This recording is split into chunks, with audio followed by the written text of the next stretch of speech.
వాలంటీర్లకి జీతం కాకుండా నజరానాల ద్వారా ప్రోత్సహించేటటువంటి కార్యక్రమం చేస్తున్నారు. తద్వారా వాళ్ళు మరింత సిన్సియర్గా చేయడానికి అందులో భాగంగా మరొక ప్రోత్సాహకాన్ని ప్రకటించారు. గౌరవ వేతనం పెంచి ఉద్యోగ భద్రత కల్పించాలన్నటువంటిది ఒక పక్కన రెచ్చగొడుతున్నటువంటి సందర్భంలో ప్రభుత్వం మాత్రం గౌరవ వేతనం ఏదో 750 800 పెంచుతారన్నారు.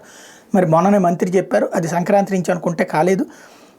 అయితే గతంలో ఇచ్చినటువంటి ఏవైతే సేవారత్న, సేవా వజ్ర, సేవామిత్ర అవార్డులతో పాటు నగదు పురస్కారాలు ఇస్తున్నారు. ఇప్పుడు అది కాకుండా వైఎస్ఆర్ పెన్షన్ కానుక, ఆసరా, చేయూత పథకాల అమల్లో చక్కని పనితీరు కనబరిచినటువంటి వాలంటీర్లను గుర్తించి ఏడాది సత్కరించాలని ప్రభుత్వం నిర్ణయించింది. మండలం, పట్టణం, జోనల్, నియోజకవర్గం, జిల్లాకు ఒకరి చొప్పున కమిటీ ఎంపిక చేయబోతోంది. వచ్చే నెల 3వ వారంలో నిర్వహించే ప్రత్యేక కార్యక్రమంలో వీళ్ళని సత్కరించబోతున్నారు. మండల, పట్టణ, జోనల్ స్థాయిలో ఎంపికైన వాళ్ళకి 15,000, నియోజకవర్గ స్థాయిలో 20,000, జిల్లా స్థాయిలో 25,000 చొప్పున నగదు బహుమతులు పంపిణీ చేయబోతున్నారు.